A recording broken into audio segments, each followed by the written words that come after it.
سبحان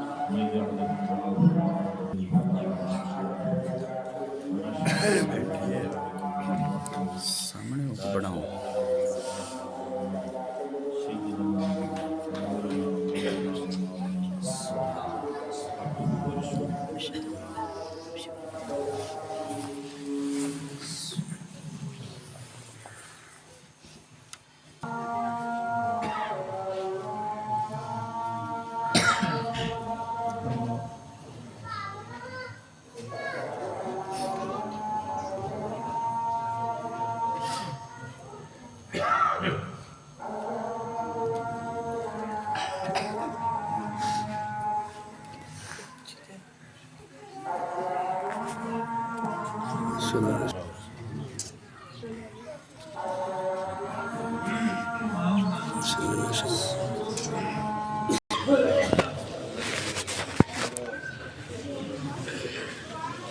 قال الله تبارك وتعالى في القرآن العظيم ورفعنا لك ذكرك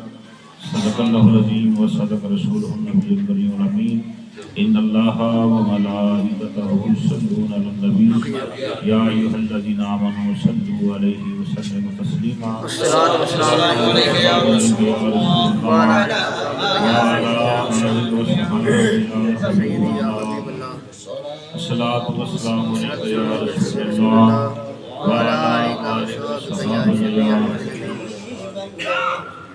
مفلس زندگی اب نہ سمجھے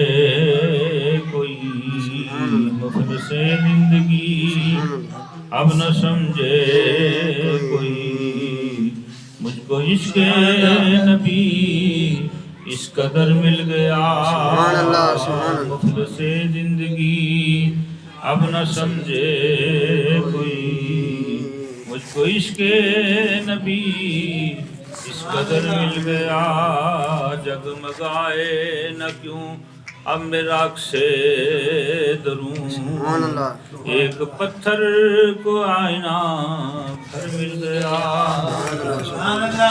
ان کا دیوانہ ہوں، ان کا مجذوب ہوں،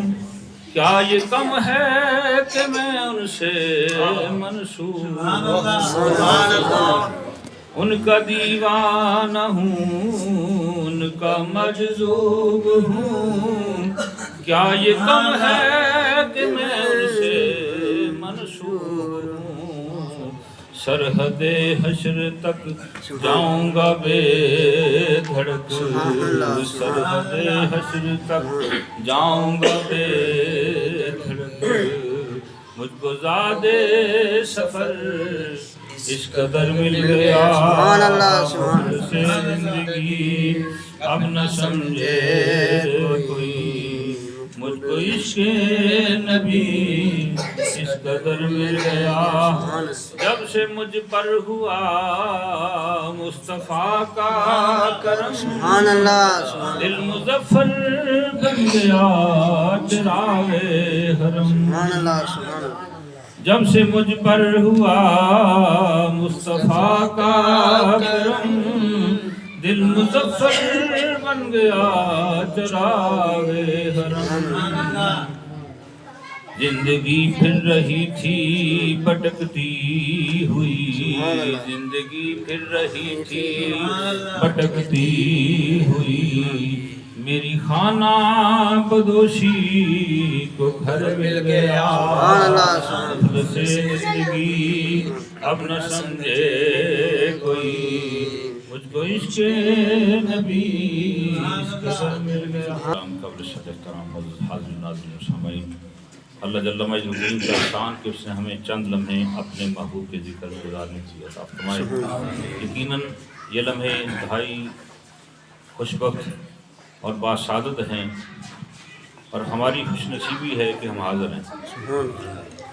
اور اللہ تعالیٰ جل مجدہ کریم کا قانون ہے کہ جو اس کی نعمتوں کا شکر ادا کرتا ہے اللہ اس پہ اپنی نعمتیں اور زیادہ کرتا ہے، وَإِن شَكَرْتُمْ لَأَزِيدَنَّكُمْ، اور جو کفران نعمت کرتا ہے اللہ کی نعمتوں سے منہ پھیرتا ہے،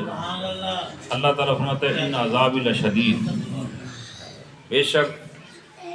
اللہ کا عذاب جو ہے وہ بڑا سخت ہے، یعنی اس کا قانون ہے جو اس کی نعمتوں پر شکر ادا کرے اللہ اس پہ اپنی نعمتیں اور زیادہ کرتا ہے۔ آج جو ہم یہاں پر حاضر ہیں میلاد مصطفیٰ کے ذکر میں سلسلے میں، تو ہمارا مقصد یہ ہے کہ ہم اس نعمت کا ذکر کریں جس کی خاطر اللہ نے کائنات بنائی ہے، جس کی خاطر ہم سب ہیں اور یہ کائنات ہے، وہ ہستی جس کی وجہ سے یہ ساری کائنات اور جس کی خاطر اللہ نے ساری کائنات بنائی۔ علامہ اقبال نے کیا خوب کہا ہے کہ ہو نہ یہ پھول تو بلبل کا ترنم بھی نہ ہو، چمن دہر میں کلیوں کا تبسم بھی نہ ہو، یہ نہ ساقی ہو تو پھر میں بھی نہ ہو، خم بھی نہ ہو، بزم توحید بھی دنیا میں نہ ہو، تم بھی نہ ہو، اور خیمہ اخلاق کہتے ہیں یہ آسمان جو کھڑا ہے یہ حضور کی وجہ سے کھڑا ہے، سبحان اللہ۔ اگر اس کے اندر روشنی ہے، چاند سورج چمک رہا ہے اور چاند اس سے اور ستارے سے روشنی لے رہے ہیں اور چمک رہے ہیں، تو یہ سب جو ہے وہ حضور کی وجہ سے۔ خیمہ افلاق کا استادہ اسی نام سے ہے، نبض ہستی کہتے ہیں کائنات کا یہ رونق جو ہے کہ سورج نکلتا ہے ہر طرف، رونقیں ہی رونقیں، شام آتی ہے اور پھر صبح ہوتی ہے، اور پھر یہ نظام باغوں کے اندر جو پھول کھل رہے ہیں اور جو پرندے چہچہا رہے ہیں، یہ سب حضور کی وجہ سے۔ خیمہ افلاق کا استادہ اسی نام سے، نبض ہستی تپش شمادہ اسی نام سے، یعنی ہماری سانسیں جو چل رہی ہیں وہ حضور کی وجہ سے چل رہی ہیں، اور ہم الحمدللہ اس نعمت، وہ جو نعمت عظمیٰ ہے جس کی خاطر اللہ نے کہا اس کا ذکر کرنے کے لیے، جس کا ذکر خود خدا بھی کر رہا ہے۔ اللہ فرماتا ہے برفعنا لک ذکرک، اے محبوب ہم نے تیری خاطر تیرے ذکر کو بلند کر دیا، ہم نے تیری خاطر تیرے ذکر کو بلند کر دیا۔ اور علامہ اقبال یہاں پر کہتے ہیں کہ برفعنا لک ذکرک کا سایہ تجھ پہ، یہ گھٹائیں اسے منظور بڑھانا دیتا، یعنی اللہ تعالیٰ چاہتا ہے کہ میرے محبوب کا ذکر جیسے جیسے گھڑیاں گزریں، جیسے جیسے وقت گزرے، میرے محبوب کا ذکر پیر سے بلند ہوتا ہے، یہ اللہ تعالیٰ کا چاہت ہے۔ اور الحمدللہ وہ لوگ خوش نصیب ہیں، وہ لوگ خوش نصیب ہیں جن کے عقائد کے اندر یہ بات ہے، جن کے عقیدوں کے اندر یہ بات ہے کہ ذکر مصطفیٰ ذکر خدا، جن کے عقائد کے اندر یہ بات ہے کہ رسول اللہ کا چرچا خدا کا چرچا۔ الحمدللہ اہل سنت والجماعت کو یہ شرف حاصل ہے، یہ اللہ اور اس کے رسول کا کھاتے بھی ہیں اور اس کا اقرار بھی کرتے ہیں، اظہار بھی کرتے ہیں، شکریہ بھی ادا کرتے ہیں، کیونکہ علامہ اقبال کہتے ہیں نور خدا کفر کی حرکت میں خندازان پھونکو سی نور بجایا نہ جائے گا۔ یہ نور جو ہے، یہ ذکر جو ہے، ہم کریں نہ کریں، اللہ نے کسی مخلوق پہ نہیں چھوڑا، کیونکہ ذکر ہی ایسا تھا، اگر مخلوق پہ چھوڑتا، مخلوق چند لمحے، چند سانسوں کے بعد، چند سالوں کے بعد رفتہ ہو جاتی، ذکر بند ہو جاتا، لیکن اللہ نے فرمایا ذکر اس لیے میں نے خود کیا ہے کہ میں نہ، یعنی ہمیشہ سے میں ہوں اور ہمیشہ رہوں گا، تو میں یہ چاہتا ہوں کہ میں ذکر بھی ہمیشہ، ذکر بھی ہمیشہ، یعنی اللہ نے یہ نہیں کہا کہ صرف مخلوق کرے، اور میں خالق خود کرتا ہوں کہ اگر مخلوق کسی وجہ سے خاموش ہو جائے، نیند میں آ جائے، رک جائے، نہ مجھے نیند آتی ہے نہ مجھے اونگ آتی ہے، تاکہ ذکر دن رات چلتا رہے، یعنی اللہ بھی ذکر کر رہے ہیں، فرشتے بھی ذکر کر رہے ہیں، ہم بھی ذکر کر رہے ہیں۔ خوش نصیبی یہ ہے کہ اللہ بھی ذکر کر رہا ہے اور فرشتے بھی کر رہے ہیں، اور اللہ نے ایمان والوں کو حکم ہی دے رکھا ہے، سبحان اللہ، سبحان اللہ۔ لیکن مخلوق پہ چھوڑا اس لیے نہیں کہ یہ ذکر ہر وقت چلتا رہے۔ سبحان اللہ۔ ان اللہ فرماتا ہے میں ہر وقت اپنے محبوب سے محبت کا اظہار کرتا ہوں۔ دیکھیے محبت کے بغیر، ادب کے بغیر درود کسی کام کا نہیں۔ جو لوگ بے ادبی سے پڑھتے ہیں، اور کسی کو ایک شخص خادم صاحب رضوی رحمۃ اللہ علیہ کے پاس آیا، اس نے کہا کہ میرے گھٹنوں میں درد ہے، تو آپ نے فرمایا تو چلتے ہوئے بے دھیانی سے درود پڑھتا ہوگا، اللہ اللہ اللہ اللہ اللہ۔ یعنی اگر درود پڑھا جائے تو ادب کے ساتھ پڑھا جائے اور مخصوص وقت میں پڑھا جائے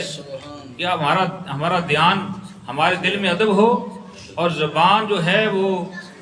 درود سے تر ہو اور ہماری سوچ جو ہے وہ اللہ کے نبی کی طرف، یہ نہ ہو دھیان کسی اور طرف ہو